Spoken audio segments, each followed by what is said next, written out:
All right. Well, welcome to the GROK3 presentation.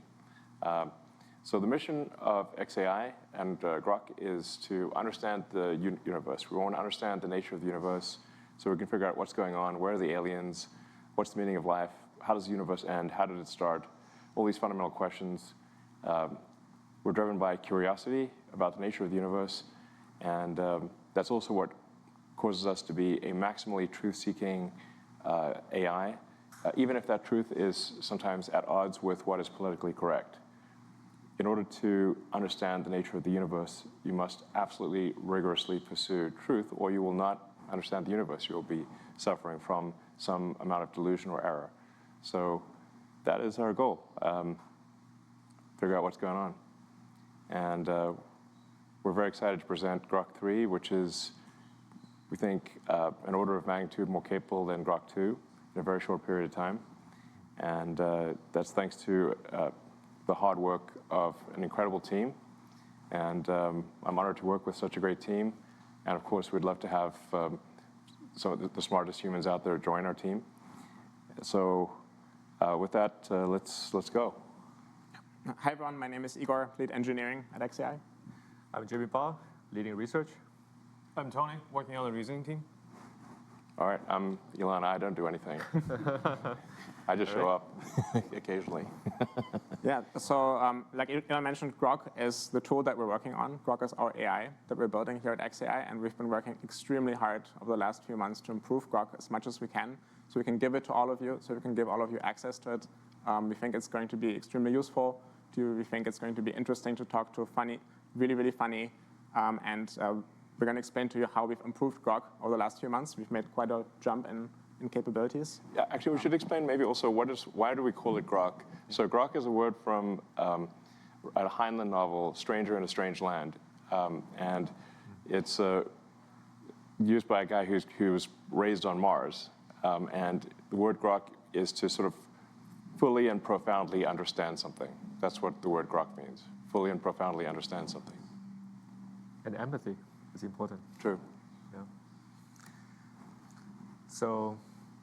So if we charted XAI's progress in the last few months, it's only been 17 months since we started kicking off our very first model. GROK1 was almost like a toy by this point, only 314 billion parameters. And now if we plot the progress, the time on the x-axis, the performance of favorite benchmark numbers, MMLU, on the y-axis, we're literally progressing at unprecedented speed across the whole field. And then we kick off GROK 1.5 right after GROK 1, released after November 2023, and then GROK 2. So if we look at where all the performance is coming from, when you have a very correct engineering team and all the best AI talent, the only one thing we need is a big intelligence comes from big cluster. So we can reconvert the entire progress of XAI, now replacing the benchmark on the y-axis to the total amount of training flops. That is, how many GPUs we can run at any given time to train our large language models, to compress the entire internet. So after GROK 2... All human knowledge, really. That's right. Yeah, internet being part of it, but it's really all human knowledge, everything. Yeah, the whole internet fits into a USB stick at this point. It's like all the human tokens, yeah. That's right. Yeah. Very soon into the real world. Yeah. So we had so much trouble, actually, training GROK 2 back in the days. We kicked off the model around February, and we thought we had a large amount of chips, but it turned out we can barely get 8K training chips running coherently at any given time. And we had so many cooling and power issues. I think you were there in the data center. Yeah, it was like really sort of more like 8K chips on average at 80% efficiency, more like 6,500 effective H100s training for several months. But now we're at 100K. So yeah, that's right. More than 100K. That's right. So what's the next step, right? So after GROK 2, so if we want to continue to accelerate, we have to take the matter into our own hands. We have to solve all the coolings, all the power issues, and everything. Yeah. So in April of last year, Elon decided that really the only way for xAI to succeed, for xAI to build the best AI out there, is to build our own data center. So we didn't have a lot of time, right, because we wanted to give you GROK3 as quickly as possible. So really, we realized we have to build the data center in about 4 months. It turned out it took us 122 days to get the first 100K GPUs up and running, and that was a monumental effort to be able to do that. We believe it's the biggest fully connected H100 cluster of its kind. And we didn't just stop there. We actually decided that we need to double the size of the cluster pretty much immediately if we want to build the kind of AI that we want to build. So we then had another phase, which we haven't talked about publicly yet. So this is the first time that we're talking about this, where we doubled the capacity of the data center yet again. And that one only took us 92 days. So we've been able to use all of these GPUs, use all of this compute to improve GROK in the meantime. And basically today we're going to present you the results of that, the fruits that came from that. That's right. So that's so all the paths, all the roads leads to GROK3. 10x more compute. More than 10x, really. Yeah, really. Like maybe 15x-ish. Yep, compared to our previous generation model. And GROK3 finished the pre-training early January. And then we start, the model is still currently training, actually. So this is a little preview of our benchmark numbers. So we evaluated GROK3 on 3 different categories: on general mathematical reasonings, on general knowledge about STEM and science, and then also on computer science, coding. So AIME, American Invitational Math Examination, hosted once a year. And if we evaluate the model performance, we can see that the GROK3 across the board is in a league of its own. Even its little brother, GROK3 Mini, is reaching the frontier across all the other competitors. So you would say, well, at this point, all these benchmarks, you're just evaluating the memorization of the textbooks, memorization of the GitHub repos. How about the real-time usefulness? How about we actually use those models in our product? So what we did instead is we actually kicked off a blind test of our GROK3 model, codenamed Chocolate. It's pretty hot. Yeah, hot chocolate. Been running on this platform called Chatbot Arena for 2 weeks.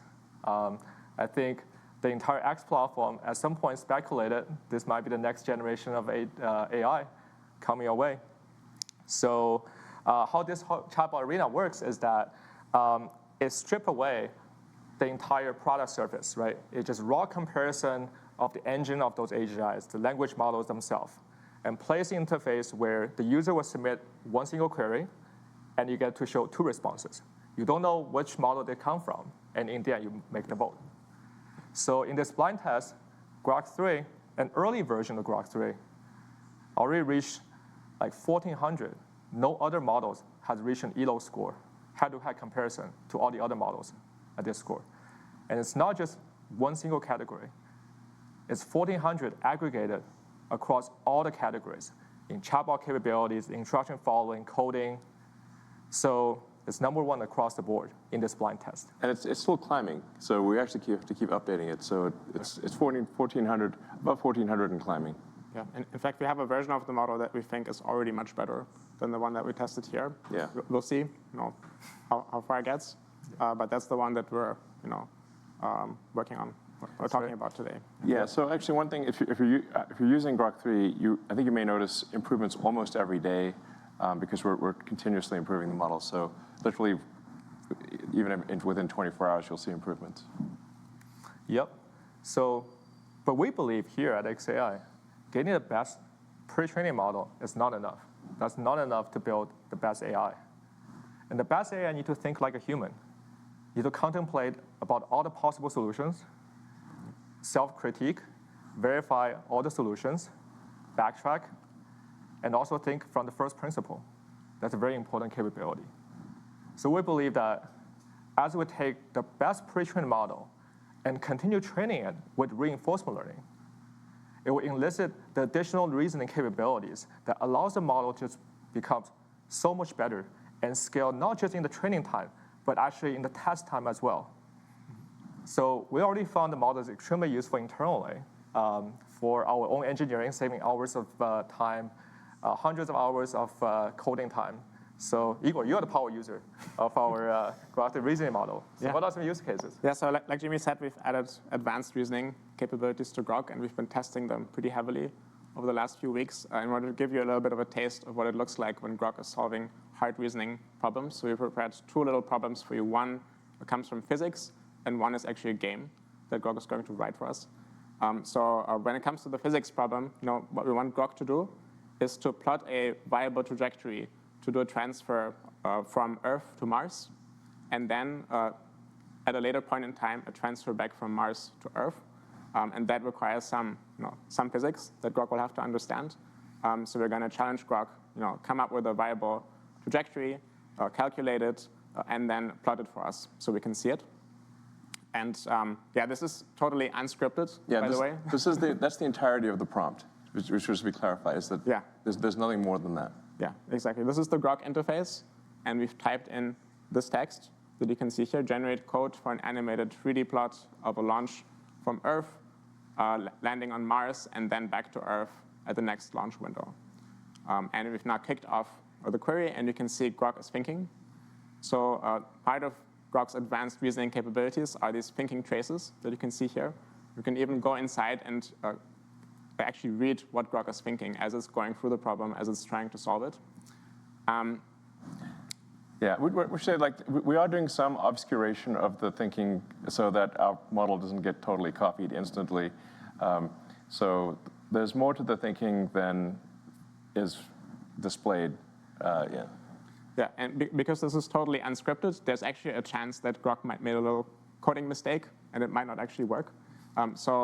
Just in case, we're going to launch 2 more instances of this, so if something goes wrong, we'll be able to switch to those and show you something that's presentable.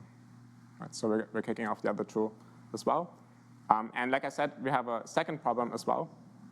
Actually, one of our favorite activities here at XAI is having Grok write games for us, not just any old game, any game that you might already be familiar with, but actually creating new games on the spot and being creative about it.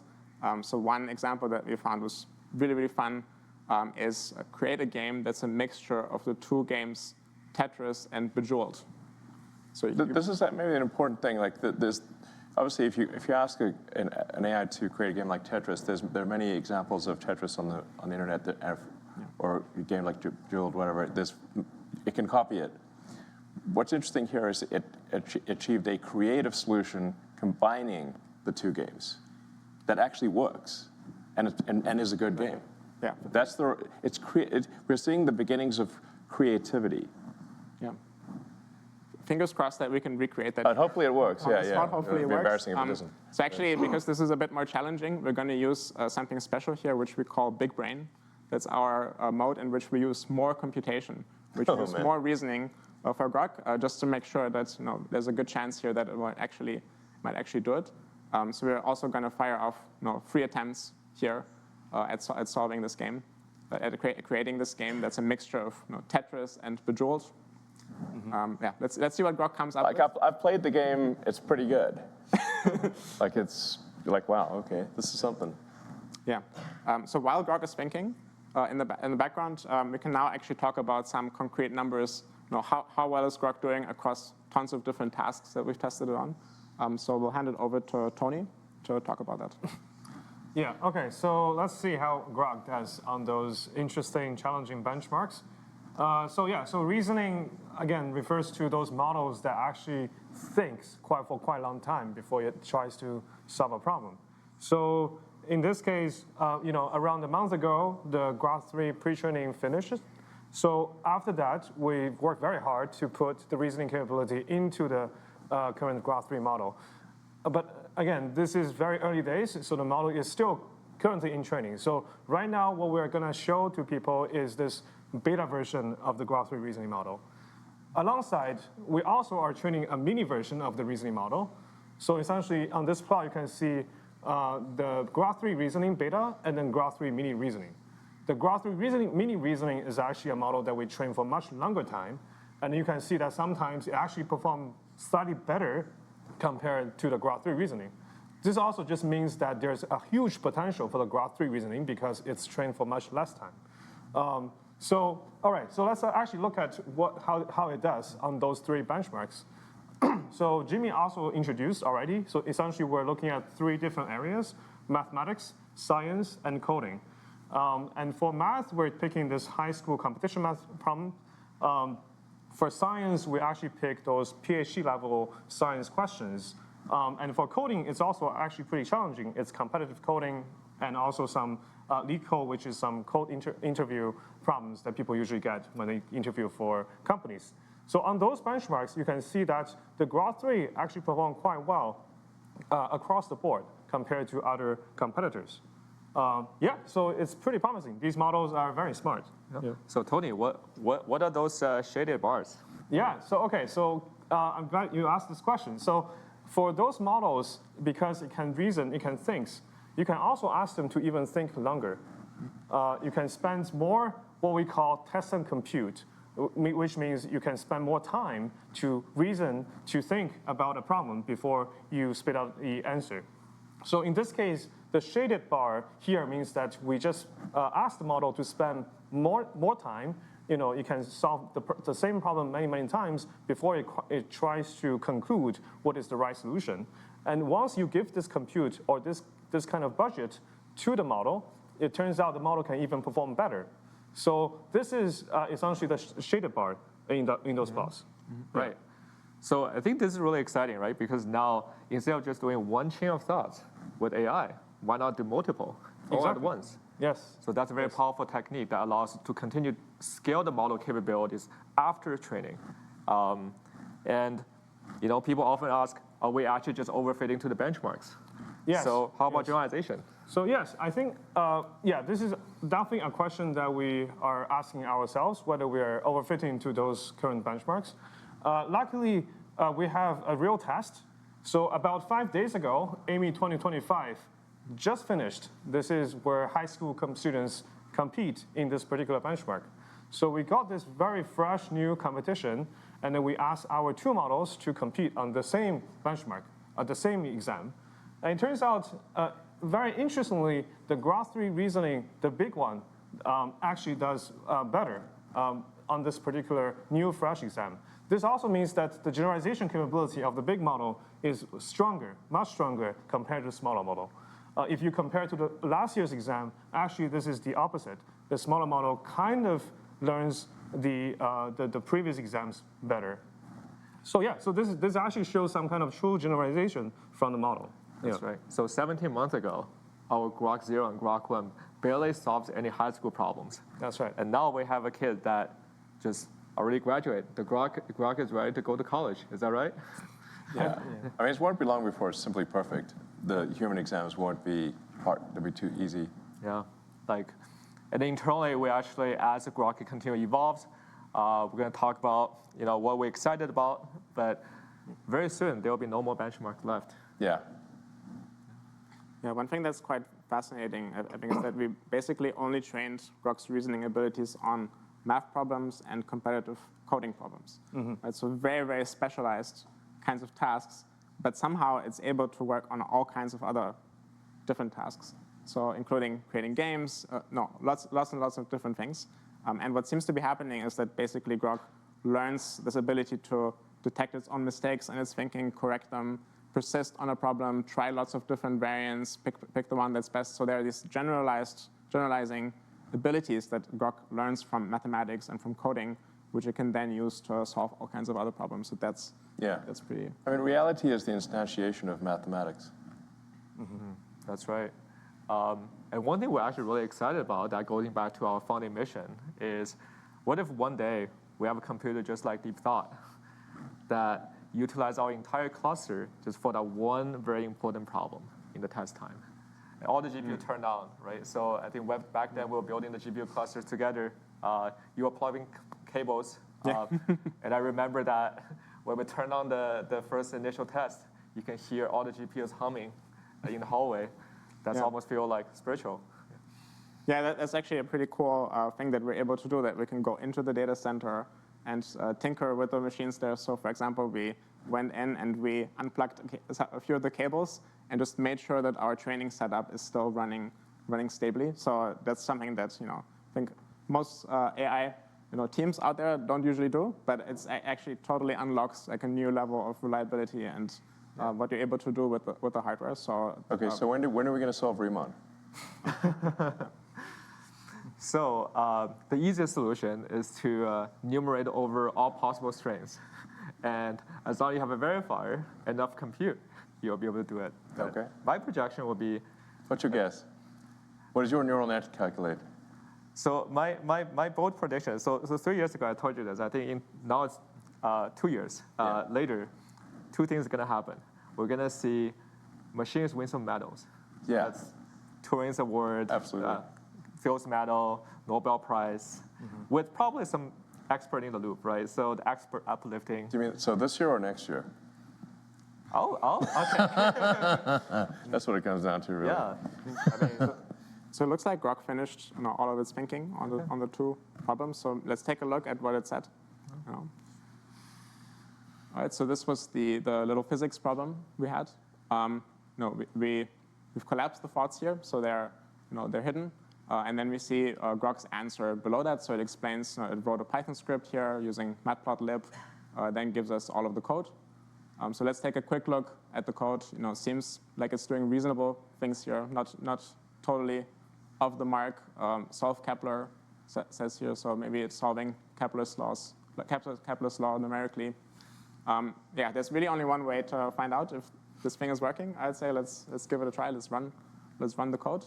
All right, and we can see, GROK is animating two different planets, Earth and Mars here, and then the green ball is the vehicle that's transiting, the spacecraft that's transitioning between Earth and Mars.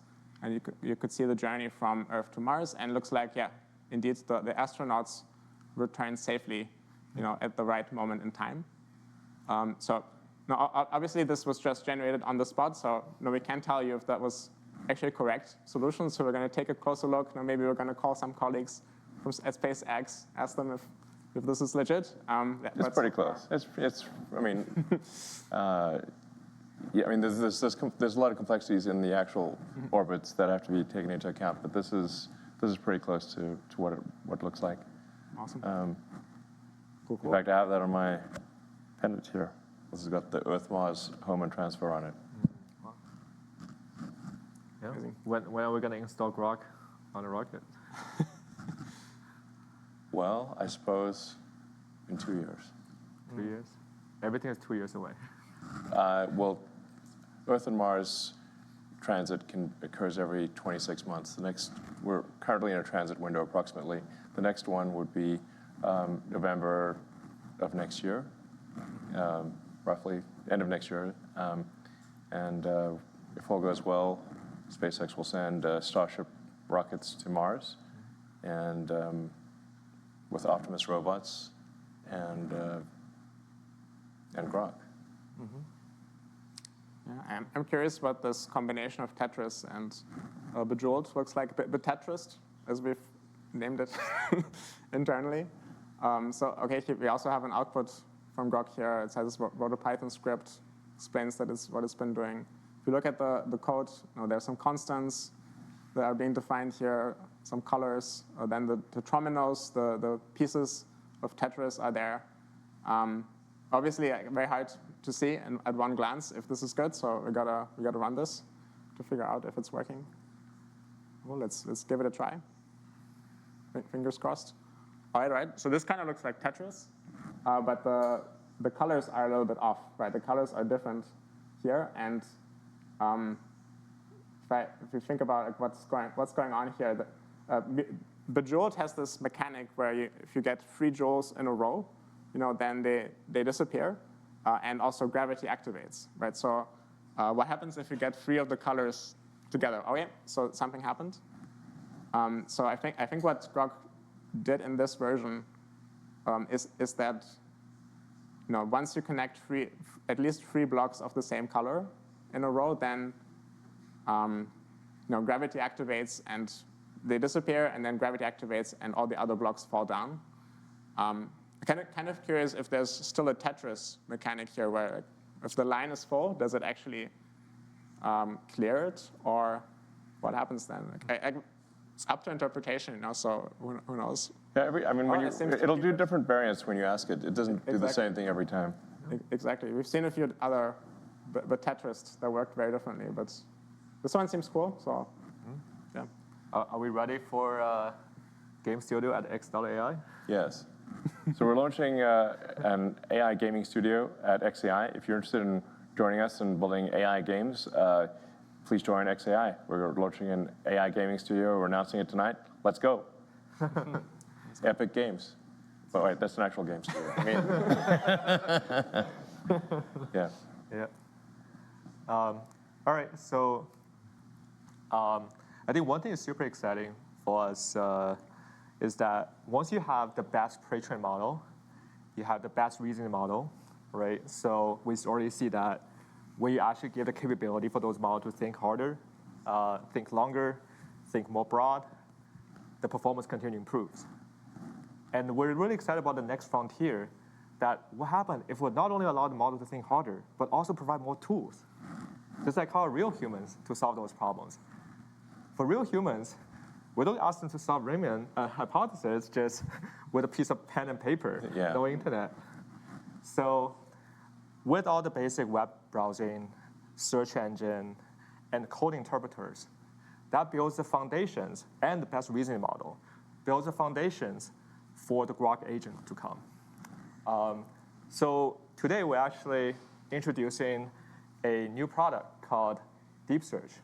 That is the first generation of our GROK agents that not just helping the engineers and researchers and scientists to do coding, but actually help everyone to answer questions that you have day to day. It's a kind of like a next generation search engine that really help you to understand the universe. So you can start asking questions like, for example, hey, when is the next Starship launch day, for example? So let's try that. Let's hit the answer.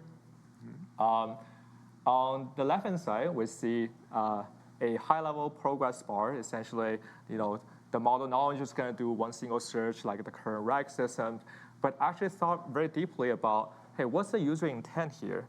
And what are the facts I should consider at the same time? And how many different websites I should actually go and read their content, right? So this can really save hundreds of hours of everyone's Google time if you want to really look into certain topics. And then on the right-hand side, you can see the bullet summaries of how the current model is doing, what websites browsing, what sources verifying, and oftentimes actually cross-validate different sources out there to make sure the answer is actually correct before it's output final answer. And we can, at the same time, fire up a few more queries. How about, Elon, you're a gamer, right? So sure. Yeah, so how about what are some of the best builds and most popular builds in Python Excel? Hardcore, right? Hardcore league. You can technically just look at the hardcore ladder. Might be a fast way to figure it out. Yeah, we'll see what the model does. And then we can also do, something more fun. For example, how about make a prediction about the March Madness out there? Yeah, so this is kind of a fun one where Warren Buffett has $1 billion bet. If you can exactly match the entire winning tree of March Madness, you can win $1 billion from Warren Buffett. So it would be pretty cool if AI could help you win $1 billion from Buffett. That seems like a pretty good investment. Let's go. Yeah.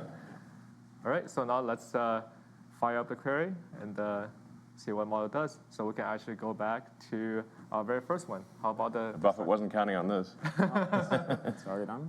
That's right. OK, so we got the result of the first one. The model thought around 1 minute. So the key insight here, the next Starship is going to be on 24th or later, so no earlier than February 24th. It might be sooner.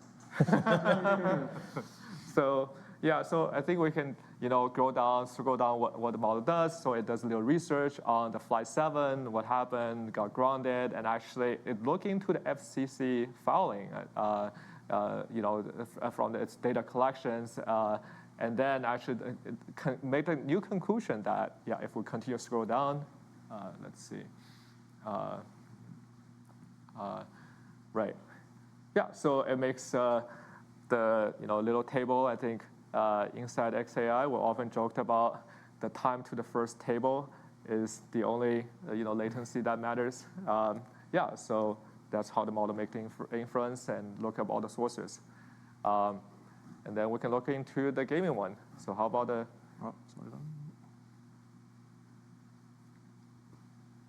right. So for this particular one, we look at, hey, the build is like, it's kind of like all the meta.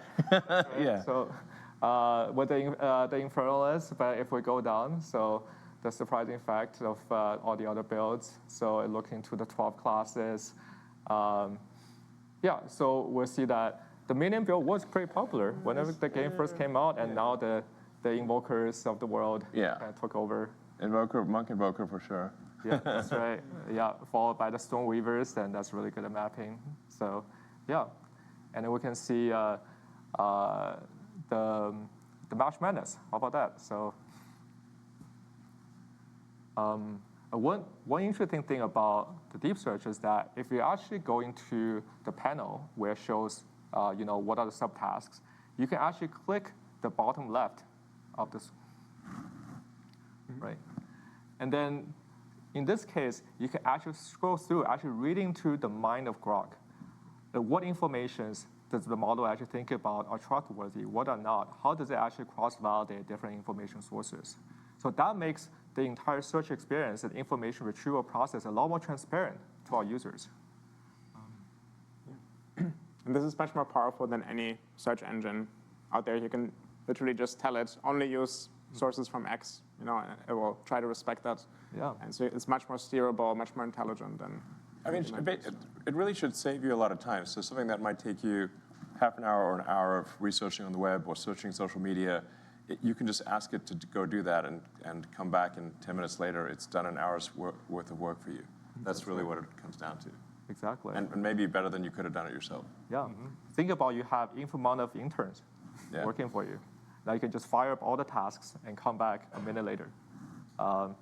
So this is going to be an interesting one. So March Madness had not happened yet. So I guess we have to follow up with a next live stream. Yeah. And it seems like pretty good. Like $40 might get you $1 billion. $40 subscription. That's right. I mean, my word. So so when are the users going to have their hands on GROK3? Yeah, so the good news is we've been working tirelessly to actually release all of these features that we've shown you, the GROK3 base model with amazing chat capabilities that's really useful, that's really interesting to talk to, the deep search, the advanced reasoning mode, all of these things. We want to roll them out to you today, starting with the Premium Plus subscribers on X. So it's the first group that will initially get access. Make sure to update your X app if you want to see all of the advanced capabilities, because we just released the update now as we're talking here. If you're interested in getting early access to GROK, then sign up for Premium Plus.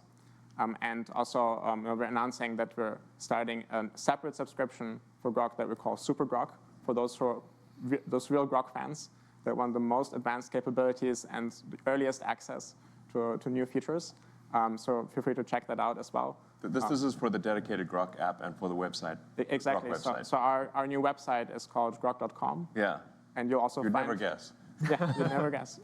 And you can also find our GROK app in the iOS App Store. And that gives you like a more even more polished experience that's totally GROK focused. If you want to have GROK easily available, one tap away. Yeah, and the version on GROK.com on a web browser is going to be the latest and most advanced version, because obviously it takes us a while to get something into an app and then get it approved by the App Store. So and then if something's in a phone format, there's limitations of what you can do. So the most powerful version of GROK and the latest version will be the web version at GROK.com. Yeah. So watch out for the name GROK3 in the app. Dead giveaway. Yeah, exactly. That's the giveaway that you have GROK3. And if it says GROK2, then GROK3 hasn't quite arrived for yet, but we're working hard to roll this out today.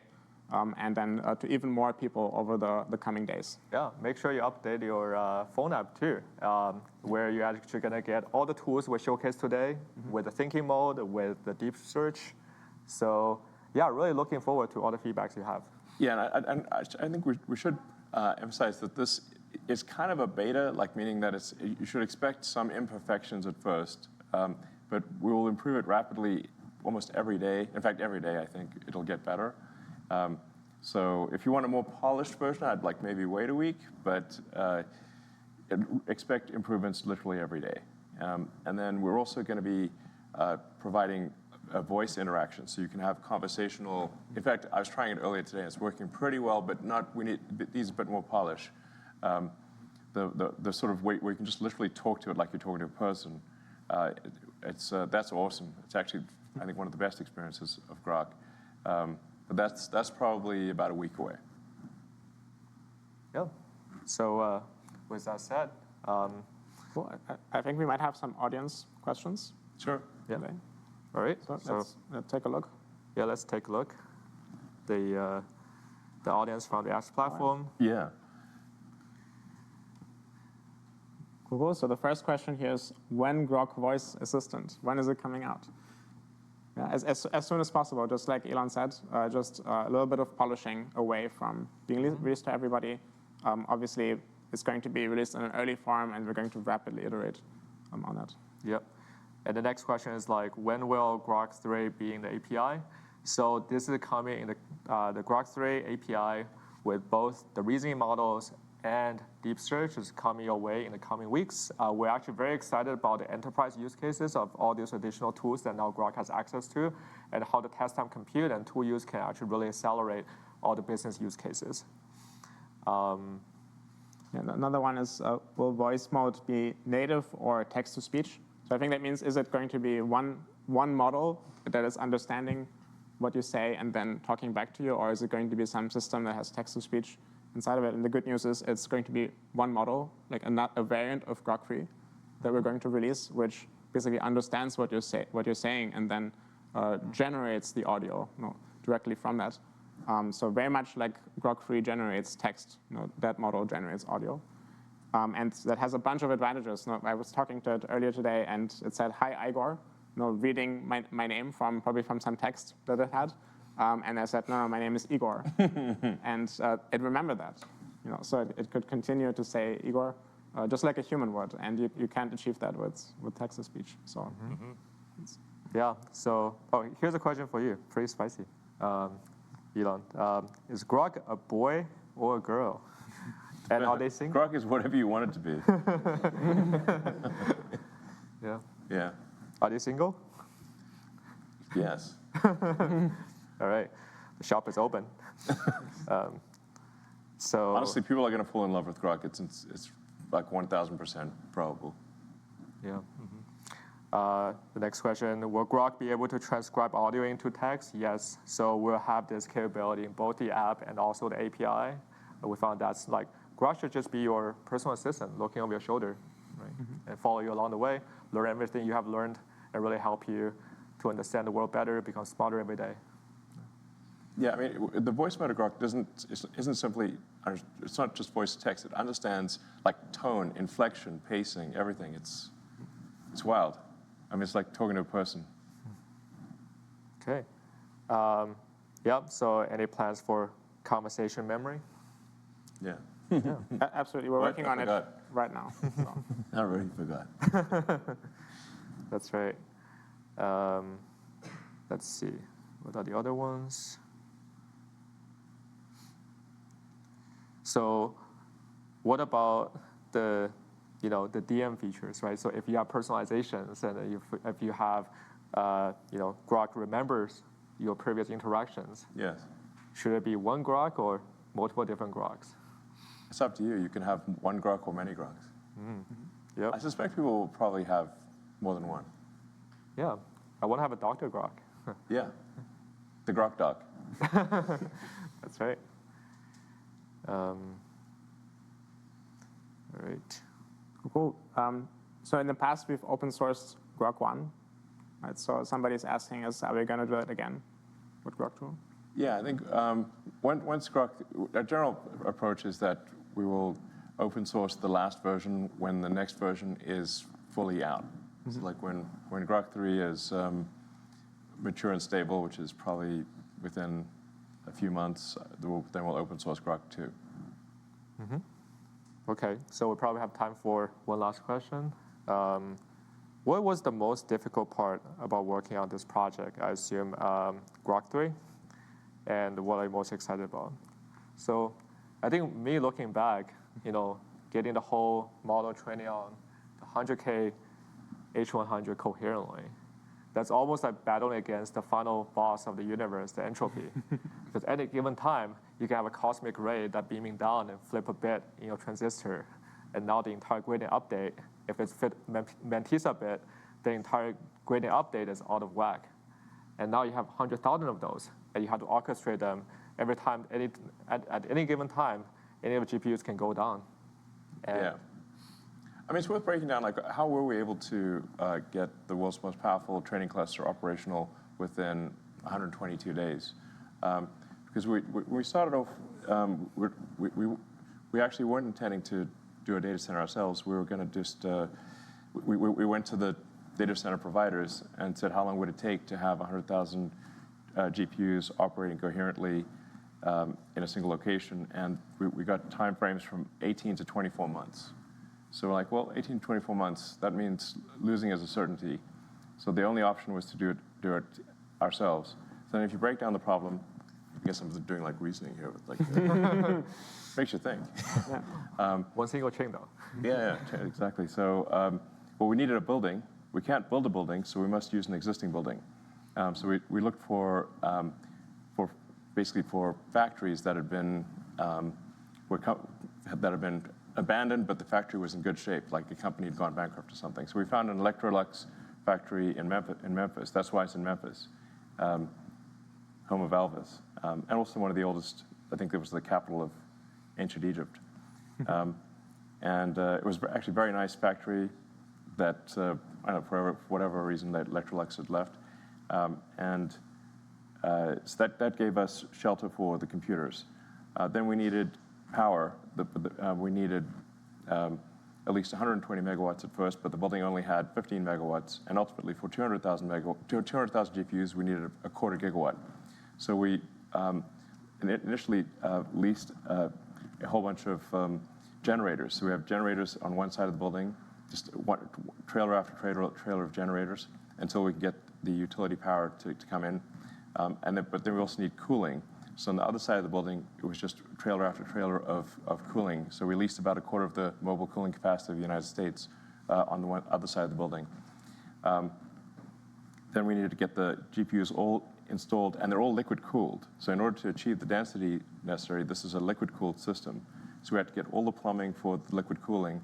Nobody had ever done a liquid cooling data center at scale. So this was an incredibly dedicated effort by a very talented team to achieve that outcome. I may think, now it's going to work. Nope. The issue is that the power fluctuations for a GPU cluster are dramatic. So it's like this giant symphony that is taking place. Like imagine having a symphony with 100,000 or 200,000 participants in the symphony, and the whole orchestra will go quiet and loud in 100 milliseconds. And so this caused massive power fluctuations. So then, which then caused the generators to lose their minds, and they weren't expecting this. So to buffer the power, we then used Tesla megapacks to smooth out the power. So the megapacks had to be reprogrammed. So with XAI, working with Tesla, we reprogrammed the megapacks to be able to deal with these dramatic power fluctuations to smooth out the power so that the computers could actually run properly. And that worked. It was quite tricky. But even at that point, you still have to make the computers all communicate effectively. So all the networking had to be solved, and debugging a bazillion network cables, debugging nickel at 4 in the morning, I think we solved it like 4:20 whatever, roughly 4:20 a.m. Yes. Exactly. was when we figured out like there's some, well, there were a whole bunch of issues. Well, like one, there was like a BIOS mismatch. Exactly. The BIOS was not set up correctly. Yeah. We had to diff our LSPCI outputs between two different machines. One that was working, Yeah. one that was not working. Yeah. Many other things. I mean, yeah, exactly. This would go on for a long time if we actually listed all the things. But you know, it's like interesting. Like it's not like, oh, we just magically made it happen. You have to break down the problem, just like GROK does for reasoning, into the constituent elements, and then solve each of the constituent elements in order to achieve a coherent training cluster in a period of time that is a small fraction of what anyone else could do it in. And then once the training cluster was up and running and we could use it, we had to make sure that it actually stays healthy throughout, which is its own giant challenge. And then we had to get every single detail of the training right in order to get a GROK3 level model, which is actually really, really hard. So we don't know if there are any other models out there that have GROK3's capabilities, but whoever trains a model better than GROK3 has to be extremely good at the science of deep learning at every aspect of the engineering. So it's not so easy to pull this off. And this is now going to be the last cluster we built and last model we train. Oh yeah, we've already started work on the next cluster, which will be about 5 times the power. So instead of a quarter gigawatt, roughly 1.2 gigawatts. Maybe what's the Back to the Future was? What's the power on the? There's like the Back to the Future car. Yeah. Anyway, the Back to the Future power car. It's like roughly in that order, I think. And you know, these will be the sort of the GB200/300 cluster. Once again, it'll be the most powerful training cluster in the world. So we're not like stopping here. No. And our reasoning model is going to continue to improve by accessing more tools every day. So yeah, we're very excited to share any of the upcoming results with you all. Yeah, the thing that keeps us going is basically being able to give GROK3 to you, and then seeing the usage go up, seeing everybody enjoy. GROK, that's what really gets us up in the morning. So. Yeah. Right. Yeah, thanks for tuning in. Awesome. Everyone. Thanks, guys. Yeah. Hey, GROK, what's up? Can you hear me? I'm so excited to finally meet you. I can't wait to chat and learn more about each other. I'll talk to you soon.